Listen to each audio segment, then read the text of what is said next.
2025년 10월 14일 오늘의 양식을 시작하겠습니다. 오늘 하루 성경 읽기는 누가복음 9장입니다. 9장. 예수께서 12제자를 불러 모으사 모든 귀신을 제어하며 병을 고치는 능력과 권위를 주시고 하나님의 나라를 전파하며 앓는 자를 고치게 하려고 내보내시며 이르시되 여행을 위하여 아무것도 가지지 말라. 지팡이나 배낭이나 양식이나 돈이나 두 벌롯을 가지지 말며 어느 집에 들어가든지 거기서 머물다가 거기서 떠나라. 누구든지 너희를 영접하지 아니하거든 그 성에서 떠날 때에 너희 발에서 먼지를 떨어버려 그들에게 증거를 삼으라 하시니 제자들이 나가 각 마을에 두루 다니며 곳곳에 복음을 전하며 병을 고치더라. 분봉왕 헤롯이 이 모든 일을 듣고 심히 당황하니 이는 어떤 사람은 요한이 죽은 자 가운데서 살아났다고도 하며 어떤 사람은 엘리야가 나타났다고도 하며 어떤 사람은 옛 선지자 한 사람이 다시 살아났다고도 함이라. 헤롯이 이르되 요한은 내가 목을 베었거늘 이제 이런 일이 들리니 이 사람이 누군가 하며 그를 보고자 하더라. 사도들이 돌아와 자기들이 행한 모든 것을 예수께 여쭈니 데리시고 따로 벳세다라는 고을로 떠나가셨으나 무리가 알고 따라왔거늘 예수께서 그들을 영접하사 하나님 나라의 일을 이야기하시며 병 고칠 자들은 고치시더라. 날이 저물어가매 12사도가 나와 여짜오되 무리를 보내어 두루 마을과 촌으로 가서 유하며 먹을 것을 얻게 하소서. 우리가 있는 여기는 빈들이니이다. 예수께서 이르시되 너희가 먹을 것을 주라 하시니 여짜오되 우리에게 떡 5개와 물고기 2마리밖에 없으니 이 모든 사람을 위하여 먹을 것을 사지 아니하고서는 할 수 없사옵나이다 하니 이는 남자가 한 5,000명 되밀어라. 제자들에게 이르시되 때를 지어 한 50명씩 앉히라 하시니 제자들이 이렇게 하여 다 앉힌 후 예수께서 떡 5개와 물고기 2마리를 가지사 하늘을 우러러 축사하시고 떼어 제자들에게 주어 무리에게 나누어 주게 하시니 먹고 다 배불렀더라. 그 남은 조각을 12바구니에 거두니라.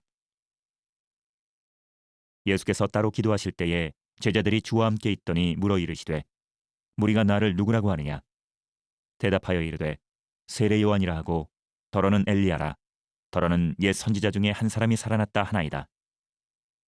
예수께서 이르시되 너희는 나를 누구라 하느냐? 베드로가 대답하여 이르되 하나님의 그리스도시니이다 하니 경고하사 이 말을 아무에게도 이르지 말라 명하시고 이르시되 인자가 많은 고난을 받고 장로들과 대제사장들과 서기관들에게 버림받아 죽임을 당하고 제3일에 살아나야 하리라 하시고 또 무리에게 이르시되 아무든지 나를 따라오려거든 자기를 부인하고 날마다 제 십자가를 지고 나를 따를 것이니라.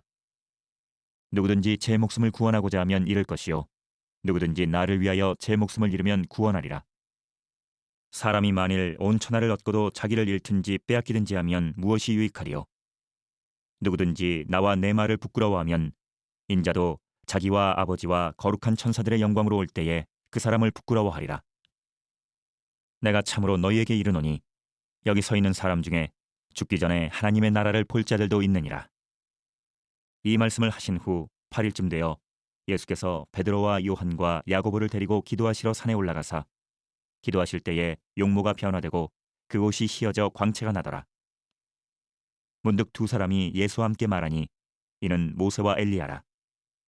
영광 중에 나타나서 장차 예수께서 예루살렘에서 별세하실 것을 말할세 베드로와 및 함께 있는 자들이 깊이 졸다가 온전히 깨어나 예수의 영광과 및 함께 선 두 사람을 보더니 두 사람이 떠날 때에 베드로가 예수께 여짜오되 주여 우리가 여기 있는 것이 좋사오니 우리가 초막셋을 짓되 하나는 주를 위하여 하나는 모세를 위하여 하나는 엘리야를 위하여 하사이다 하되 자기가 하는 말을 자기도 알지 못하더라.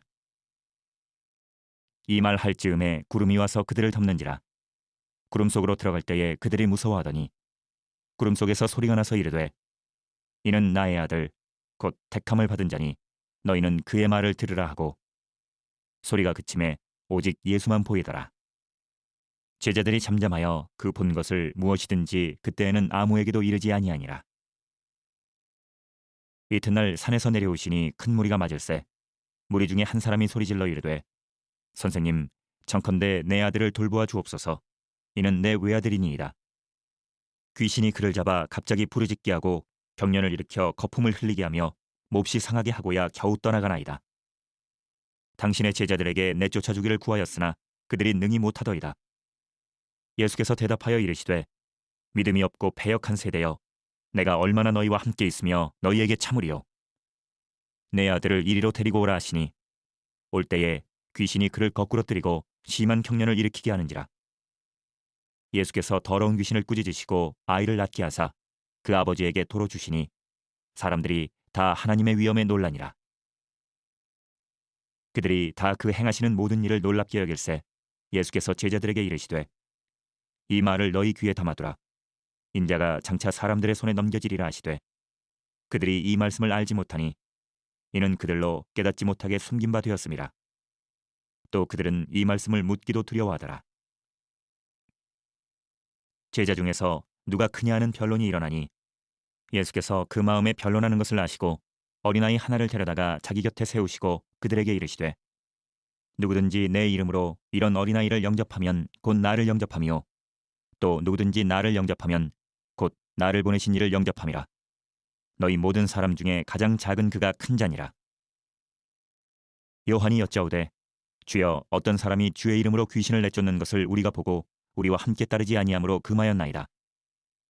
예수께서 이르시되 금하지 말라. 너희를 반대하지 않는 자는 너희를 위하는 자니라 하시니라. 예수께서 승천하실 기약이 차감해 예루살렘을 향하여 올라가기로 굳게 결심하시고 사자들을 앞서 보내심에 그들이 가서 예수를 위하여 준비하려고 사마리아인의 한 마을에 들어갔더니 예수께서 예루살렘을 향하여 가시기 때문에 그들이 받아들이지 아니하는지라. 제자 야고보와 요한이 이를 보고 이르되 주여, 우리가 불을 명하여 하늘로부터 내려 저들을 멸하라 하기를 원하시나이까. 예수께서 돌아보시며 꾸짖으시고 함께 다른 마을로 가시니라. 길 가실 때에 어떤 사람이 여짜오되 어디로 가시든지 나는 따르리이다. 예수께서 이르시되 여우도 굴이 있고 공중의 새도 집이 있으되 인자는 머리 둘 곳이 없도다 하시고 또 다른 사람에게 나를 따르라 하시니 그가 이르되 나로 먼저 가서 내 아버지를 장사하게 허락하옵소서. 이르시되 죽은 자들로 자기의 죽은 자들을 장사하게 하고 너는 가서 하나님의 나라를 전파하라 하시고 또 다른 사람이 이르되 주여, 내가 주를 따르겠나이다마는 나로 먼저 내 가족을 작별하게 허락하소서. 예수께서 이르시되 손에 쟁기를 잡고 뒤를 돌아보는 자는 하나님의 나라에 합당하지 아니하니라 하시니라. 오늘 하늘 양식의 말씀은 잠언 30장 7절에서 9절 말씀입니다. 내가 두 가지 일을 주께 구하였사오니 내가 죽기 전에 내게 거절하지 마시옵소서. 곧 헛된 것과 거짓말을 내게서 멀리하옵시며 나를 가난하게도 마옵시고 부하게도 마옵시고 오직 필요한 양식으로 나를 먹이시옵소서. 혹 내가 배불러서 하나님을 모른다 여호와가 누구냐 할까 하오며 혹 내가 가난하여 도둑질하고 내 하나님의 이름을 욕되게 할까 두려워함이니이다. 아멘. 아굴의 기도가 주는 신앙 명제. 잠언은 욥기 전도서와 더불어 지혜 문학에 속합니다. 구약에서 지혜란 하나님의 섭리대로 이 땅에서 잘 살아가게 해주는 기술을 의미합니다. 즉 잠언은 하나님의 백성으로서 날마다 다양한 상황을 만날 때 어떻게 처신하는 것이 옳은지를 가르쳐주는 말씀입니다. 오늘 본문은 아굴의 기도라는 제목으로 유명합니다. 사실 아굴이 어떤 사람이었는지는 밝혀진 바가 없습니다. 히브리어 본문에 아라비아의 동네 이름인 마사가 등장하는 것을 근거로 아라비아 출신의 이방인이 아닐까 추정할 뿐입니다. 그럼에도 기도문의 주인공인 아굴을 높이 평가하는 이유는 본문을 통해 드러나는 그의 신실한 믿음 때문입니다. 본문에서 아굴은 두 가지를 위해 기도합니다. 헛됨과 거짓말을 하지 않게 해달라는 것, 가난하게도 부하게도 말고 필요한 양식을 달라는 것입니다.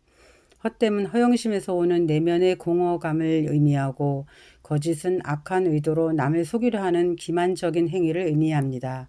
한마디로 헛됨은 자신을 속이는 데서 오는 공허감이고 거짓은 남을 속이는 것입니다. 공통점은 속인다는 데 있습니다. 헛됨에 빠지면 자신이 상처를 입고 거짓을 반복하면 타인에게 상처를 남깁니다. 따라서 하나님의 백성이라면 자신이든 타인이든 누구에게도 상처를 주어서는 안 됩니다. 가난하게도 부하게도 말고 필요한 양식을 달라는 기도는 예수께서 가르쳐 주신 주기도문에 오늘 우리에게 일용할 양식을 주시옵고와 바울이 빌립보서에서 전하는 내가 궁핍함으로 말하는 것이 아니니라 어떠한 형편에서든지 나는 자족하기를 배웠노니 라는 자족의 신앙과 일맥상통합니다. 아굴이 전하는 기도의 초점은 자신이 아니라 하나님입니다. 내가 불을 누리든 가난에 처하든 상관없이 굳건히 하나님께 영광을 돌리는 것이야말로 인생의 최고 목표임을 천명합니다. 아굴의 기도가 던져주는 신앙 명제, 즉 자신을 사랑하고 타인도 사랑하는 것, 어떤 상황에 처하든 하나님 중심으로 사는 것은 돈이 최고의 신이 된 만몬의 세상에 사는 우리에게 큰 울림을 줍니다. 기도드리겠습니다.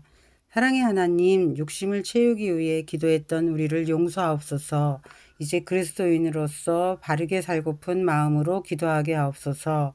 자신을 사랑하고 타인도 사랑하며 어떤 상황에 처하든 하나님 중심으로 살게 하옵소서. 예수님의 이름으로 기도합니다. 아멘.